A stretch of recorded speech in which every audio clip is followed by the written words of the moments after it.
Father's Day. How was your Father's Day? I couldn't get any better. We were in Victory Lane with my family, so... Yeah. What was it like to get your first win at Michigan? Because it was your first win ever there, so what was that moment like? It was such a relief. I mean, we figured out every way to lose one there, and to get it done was great, and I literally didn't get excited until I knew I was a few hundred yards from the finish line, and my car could have exploded, and I still would have slid across the finish line with the trophy, so it was, a ton of relief, and we've had a lot of speed there over the years, and the relationship I've had with Chevrolet, I've always wanted to win one in their backyard, so there were a lot of meetings that came together for a very cool experience. Very cool. What were some of the challenges that your team had to work through last weekend in Michigan to get that win? I think we had a car fast enough to win the race, and we were up front racing for it all day long. Chad had a vision on our pit strategy, and as soon as we stayed out, and I understood the amount of laps left that we had, I knew there was more upside in our strategy than downside. And as soon as we put our tires on, regardless if the caution came out or not, we were in great shape. And we put tires on pretty quick and had enough fuel to go to the end. And I just kept waiting for it to come to us, caution or not. We didn't get the caution, and we were able to just kind of cruise on home. Now the season started off a little slow for you guys, but now you've won 3 of the last 4 races. What does it mean? What does it mean to you to be able to go out there and, kind of overcome that adversity in the beginning of the season and win 3 out of 4? I mean, you're winning back to back to back. I mean, it feels great. I mean, to beat the guys in the garage area here, anytime you do it, it's a huge accomplishment. And at the start of the year, there's some tracks we ran poorly at, which historically we don't run well at, and unfortunately we haven't gotten any better at those places. And then, the tracks we're good at, we had a lot of looks at victories, but just didn't, complete all the laps and finish the race where we should. So it's nice to finish where you run, and the last 3 of the 4 weeks, we've been one of the top cars and been able to pull it off. And one of my favorite things that you said, when you did get that first one in the season was, what are you guys going to write about now to the media? It's crazy that 12 or whatever it was, 12 or 13 race winless streak is news in our sport, but I guess we've set the bar awfully high for ourselves. Obviously, very high. So let's talk a little bit more about California now. We're in your home state. You were just given the key to the city of El Cajon and had a day named after you. So what was that like? Tell us about that. It was really cool to go home. Trying to get through there once a year. I have a Chevrolet store nearby in Kearney Mesa. So I'm out there once a year, make the rounds. We're usually in El Cajon passing out money through our foundation, which is so cool to give money back to all the schools in the area. And we were there again to raise money and also pass out a little bit, but or pass out money as well. But the big moment out there was the time at City Hall. There's a police station there. I figured I'd probably be in trouble in the police station than over there being honored at different points growing up. But it was just wild to be back, and I saw so many friends that came out and attended. I saw my friends' parents, which was cool. People that I hadn't seen in 20-something years. My school teachers from 4th, 5th, and 6th grade were there and telling stories. And even had some pictures, so it was a lot of fun and a huge honor. What's the best part about getting to come back to California? There's so many. I mean, weather, food. They try so hard. Yes, of course the fans. That was a given. But all of you know how awesome our Mexican food is out here, and I'm telling you, your best bet on the East Coast is Taco Bell. And that's as good as it gets. If any families would like to move east and open up with some food, some options for food, it would go over very well. Wow, there we go, Taco Bell. How many times have you eaten there this week? I don't eat a lot of Mexican these days. Keep it clean. Now, your foundation, the Jimmie Johnson Foundation, just had a golf tournament this past week. What else are you guys doing this year?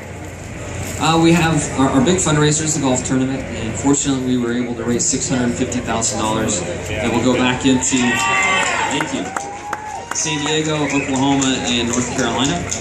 We have a wellness challenge that's going on through the summer months. We had our first event, which was a 5K, maybe a month or so ago.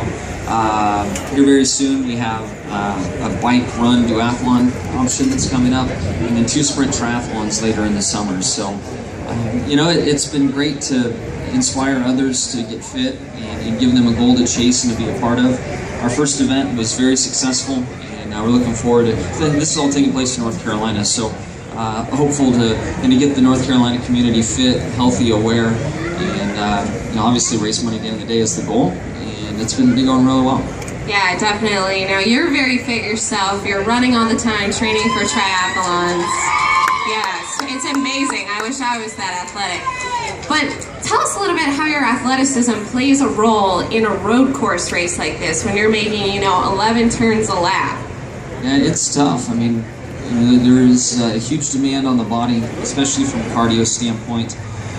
So all the training and getting ready for the events helps me understand what I'm capable of, helps me hone in on my nutrition, my hydration, but clearly having the strength in the car to get the job done. And today is no small feat. This is one of the most difficult tracks that we go to. And my meal plan and preparation this morning was as if I was getting ready for an Olympic distance triathlon. That's kind of what I would equate today's work to. Gotcha. Now take us through your day today. You know, you wake up, you eat. What else do you do to prep for the race? Well, we're staying in a hotel nearby, so I tiptoed around this morning, trying not to wake my family as I got out the door. I got over here, just kind of really got settled, and really not a lot of events outside of this morning. So I'll have some time to go to the transporter and see my guys and hear some stories. I'm sure we got a little rowdy yesterday with the free day, basically like they had. And then, you know, just really get stretched up, eat again. And driver's meeting will take place actually before that, and then eat and stretch and head on over to the race car. Now, you've won here at Sonoma before. What are some of the biggest differences of racing at a road course versus, you know, your standard oval track? You know, the biggest thing that I find on road courses versus ovals, on an oval you have so much room. The track isn't as line sensitive as you would think. It's more about carrying momentum. It's more about getting in the throttle early and not letting there be a lot of RPM drop. We don't have that luxury on road courses, especially here with as narrow as it is. So your eyes play a huge role in what you do. And if you're looking, you know, if you're heading to the braking zone and you stare at the braking marker too long, you've missed your opportunity for your apex and the speed that you can carry. So you really need to be a step ahead as your body and your eyes kind of sense what's going on. So I walk myself through it getting started each time we're on a road course is to pick my mark and then quickly move to the next. And you slowly start to connect the entire corner and flow better through the corner and save time. So that's really the biggest difference from a driver's standpoint. I mean, clearly we left and right and a lot of shifting and all that, but to me, where the speed is made is where your eyes are focused. Now, how does your car, the tailoring of your car, differ from a normal weekend? Because I know I hear you guys talk all the time while we're watching the race, listening to the race, about your car tightening up or loosening up based on the way you're driving. So out here with all the turns, how does it change? Yeah, it's a lot different. On an oval, we set the car up just to turn left, and we'll sacrifice a lot of parity front to rear side to side in the car just to make it turn left. I mean, literally, you let go of the steering wheel and the car will drive into the inside wall if you're not careful. But on a road course with left and right turns, it's totally different. So in the majority of our turns here are right. So more of a paired up spring combination in the back is how you really adjust the car. And if you need more rear grip, you go lower on spring rate. If you need the car to turn more and kind of go up, where on an oval, you would move one or the other. And typically you would soften the left rear and increase the right rear direction to make the car turn sharper. Here, you don't want that. Up front, it's a lot different in how we work the geometry. Then the front sway bar on an oval is really one of our biggest tools and friends to keep the car deep in the racetrack and a lot of grip. Well, the big front sway bar here will tie together the front tires and they won't work independent. And every time you touch a curb, it'll throw the car violently wide. You'll see guys lock inside tires a lot as a result. So maybe getting a little too technical and keep going. There's still so much more that makes the car go. It's really interesting. It is way different and highly confusing. And judging by our 22nd spot in qualifying, we didn't figure out the recipe yet. So it's just a different animal. And today it's a long race. So I know we're going to be fine and we'll run very well today. But it is a totally different discipline out here. Yeah, for sure. Now, to switch it up a little bit, talk a little bit about the chase so far. You have 3 wins, but you're still in 2nd place as the standings are right now behind Jeff Gordon, your teammate. But if the format was to be set today, you would bump to the top with those 3 wins, and then you've got Dale Earnhardt Jr. in the top 10 as well. What's the key to Hendrick Motorsports being so successful? Just a lot of hard work. It is a great place to work. Mr. Hendrick gives us all the tools we need, but then more than that, there's a culture and a community at Hendrick Motorsports. People really care. I mean, if anyone's had a chance to visit, you can just sense and see how happy everybody is at their job and what they do, and they're welcoming, but they're not afraid to work hard. So it's really a culture at our race shop. Right now, we're enjoying the success. It's not going to last forever. There's a lot of very smart and talented race teams out there, but you know, it's just a wave or a roller coaster. You know, right now, we're on top, and we'll try to hang on to it as long as we can. Yeah. Now we were talking about qualifying just before I asked you a little bit about the chase. How difficult has qualifying been this season with the new format? It's different. I've enjoyed the challenge. You usually get a few shots at transferring, which is nice. Everything doesn't ride on that, you know, 1 lap is all you really get mentality. As long as the fans enjoy it, which I believe so, it's kind of been a response, and I'm for it.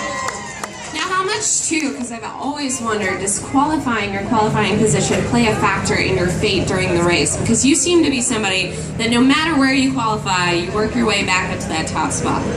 Yeah, I mean, it really does help your weekend and help your Sunday. The biggest reason is the aero implications deeper in the field. The car has so much less grip that once you finally get to the front, if somebody's been running up front all day long, they've fine-tuned their car in an adjustment or 2 ahead of you and have another tenth and a half in their back pocket. And when you run in the back and then you finally get there, you need to stop until you get your car right. And in most cases, the race is over. You're like, man, we're an adjustment or 2 away from being the car.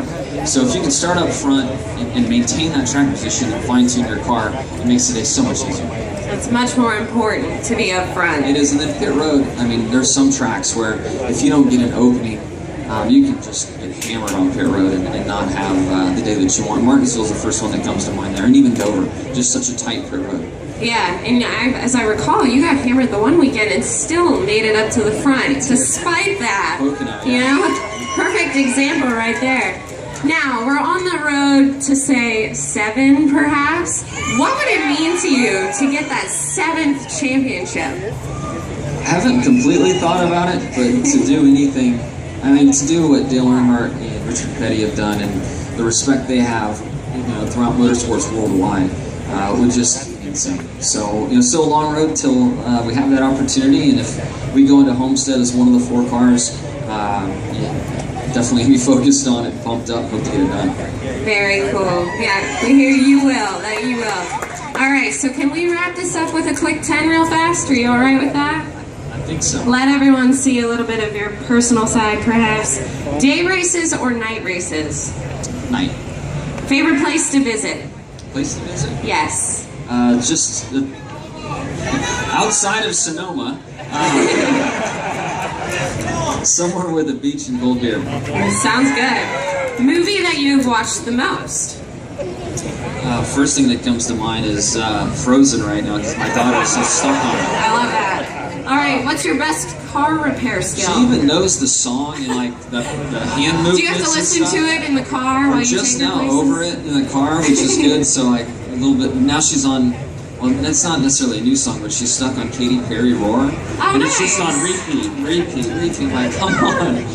Just mix it up, you know? You know, at least it's not Miley Cyrus, right? No, we haven't been there, but we were on Taylor Swift for a long time. Yeah. Long time. Yeah, so what is your best car repair skill? Driving it. Is that Driving it, repair? yeah, that works. Where would you go in a time machine? Time machine. That's a wild question. Hall of Fame? Man, I don't have a clue. I think you know, 50s or 60s would be awesome. But then you're obviously curious what's ahead. Hall of I'll Fame! go back 1975 and just start my life over again. That'd be pretty awesome. Yeah. I don't have a good answer, but I look at my kids with some jealousy and just be like, man, it'd be so great to start over. Yeah, I'm for almost sure. 40. You know, how many years you really got left? You unlock this place. So Oh my you just goodness. you can't help but think it. You know, and I'm like, I finally understand what's going on. You know, I hope I got a long run left. I'm sure you do. Your current favorite song?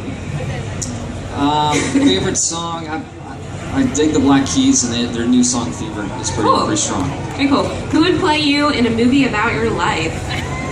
I've been told Colin Farrell and I look kind of similar. Yeah. So See that? That could work.